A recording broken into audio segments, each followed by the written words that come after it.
only in terms of these things that we call open balls, okay? So let's do that. Again, we are not changing the meaning of continuity. We're just changing the way we imagine looking at the notion of closeness. So this is actually a theorem, which I'm not going to prove right now, but I'm going to say that a function f, which takes one metric space, S with its metric D, into another metric space, T with its metric D prime, is continuous.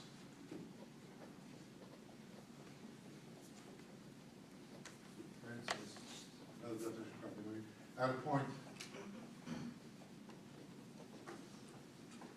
A in S, if given an epsilon greater than 0, then there exists a delta greater than 0, such that the image of a ball centered at A, radius delta, is contained in a ball centered at f of A and radius epsilon. Now, this looks like a very fancy definition of continuity, but it's really the same definition, except now, as I said, we're looking at, I mean, if I were to draw a picture of this, let's say this is A, so what we're saying is, supposing I had an open ball on the real line.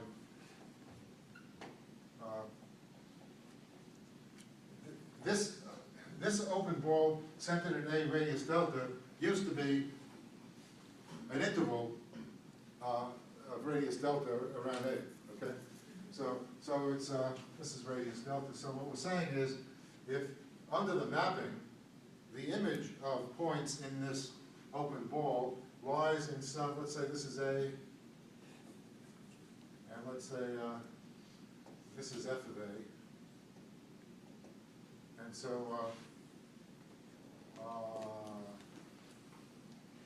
okay, let me draw. Okay, so now I'm drawing an open ball centered at F of A. My drawing is not too good. This is radius epsilon.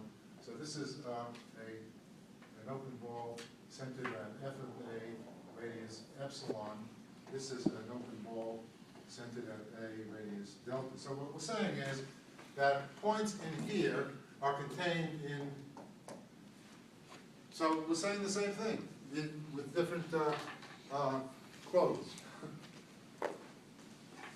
That points that are close to A, where closeness is described in terms of this open ball, are sent into points that are close to F of A, which is this open ball centered at F of A radius epsilon.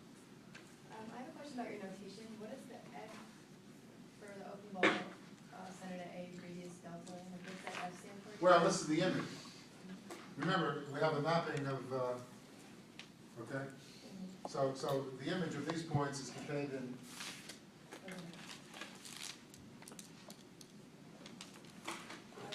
so this is another definition of a function, continuous sort of point, being expressed in terms of these things that we call open balls, which are really using the metric function to determine the degree of closeness. But again, all of these definitions are really equivalent, because what we're saying is points that are close are mapped into points that are close, in a nutshell.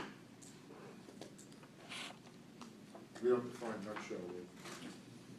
Okay. Is that sort of clear? Okay. Okay, so let's continue.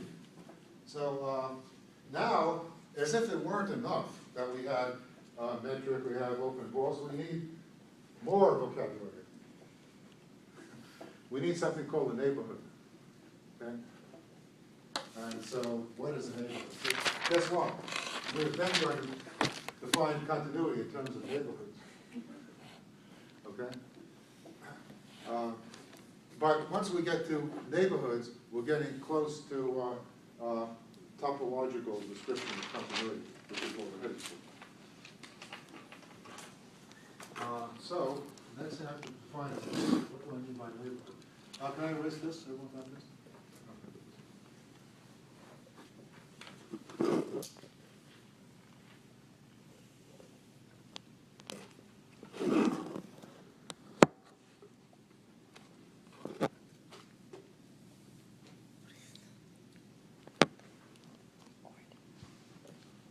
I know what you're thinking. What does this got to do with differential equations? Right? Is that what you're saying? But eventually, a lot of the stuff that we're developing, you will see there is a connection. That's the thing about mathematics, that seemingly disconnected parts, because mathematics is so vast, you know. But there are connections. And of course, the people who see the connections are the ones who win the Fields medals and that kind of thing. They're the smart guys. Most of us don't see all the connections. But hopefully in this course you'll see some connection between, I don't know, maybe you will. Probably in the in the 285 section, you'll see it before you see it here, because I don't go into the topology in the 285.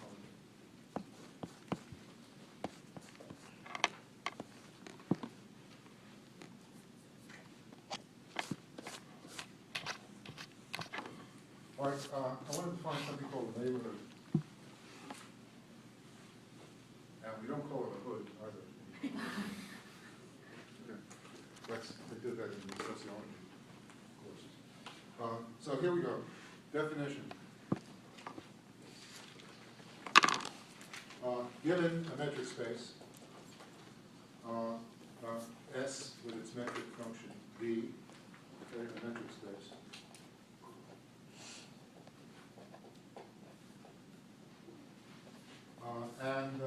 Let's say A is a point in S. And say a subset, let's call it N of S, is called a neighborhood. If I spell it right.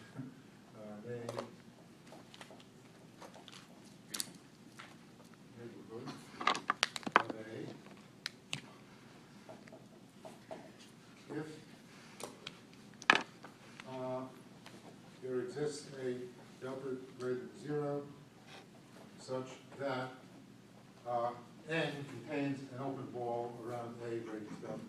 That if I form an open ball centered at A radius delta, it's contained in N. Okay. I'll try to describe this as intuitively as simply as possible. Basically, what we're describing here is, let me draw a picture. This is A, and I have some kind of, let's just look at a concrete, say on the real line, R. R1. Supposing I have some open interval around A, the neighborhood might be an open interval around A. This contains this interval of radius delta around A, which is like an open ball. Okay? So a subset of a metric space is a neighborhood of the point if it contains an open ball around that point, centered around that point. Okay? Now, basically, a neighborhood of a point can be thought of as containing all the points that are sufficiently close to A. That's, let me write that. Basically, a neighborhood, I'll abbreviate NHG. A neighborhood of a point A in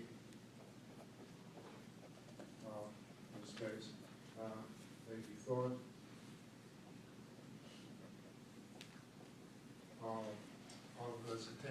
points of X as sufficiently close. So neighborhood of a point can be stored, let's see, as taking all the points given a space X, vector space, points of X sufficiently close to A. This is not a terribly mathematically precise, but it gives you a kind of qualitative idea of what a neighborhood is. It's containing all the points of X that are sufficiently close. Let's move A to A.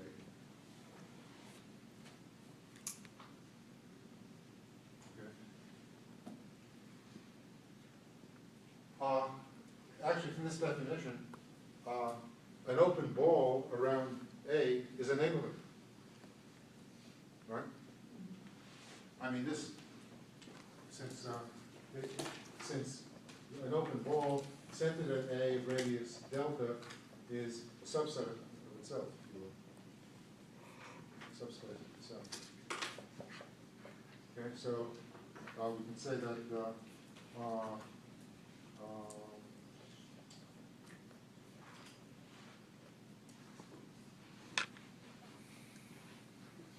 that is an open ball, given the delta greater than 0. Okay, an open ball around A is a neighborhood. Okay? Is a neighborhood.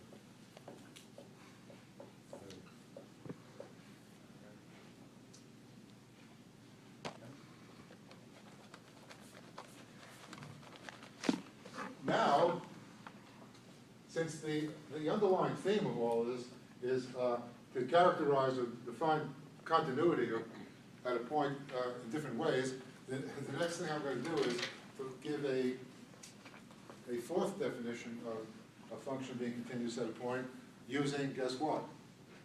Neighborhoods. Okay. And the idea is that all of these definitions that I'm giving you they're all equivalent. Because they're all really saying the same things in slightly different language, couched in different language.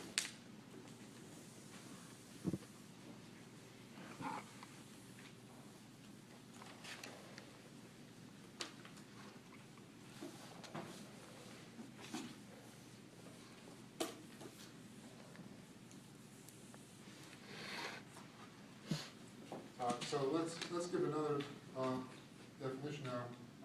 Here's a theorem. I'm saying these as theorems, which of course I'm not proving, but I think as long as we kind of get the idea, we understand what they're saying, it's good enough. So supposing I have a function which is mapping x, this is a metric space, call it x, this is metric d, into another metric space y, with its metric d prime.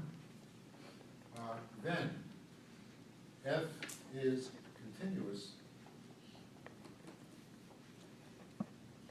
at a point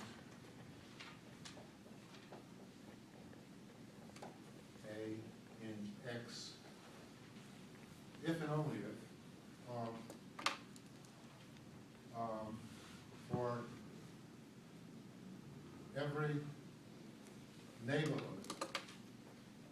I'm going to abbreviate neighborhood, for every neighborhood n of f of A, and I'll draw a picture of this.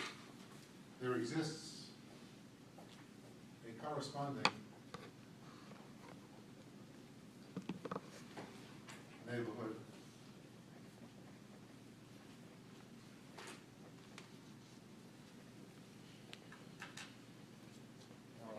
n.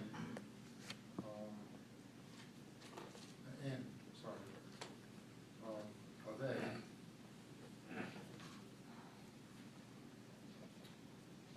Is that right? Yes. F is continuous at point A if for every neighborhood n of the image f of A, there exists a corresponding neighborhood n of A.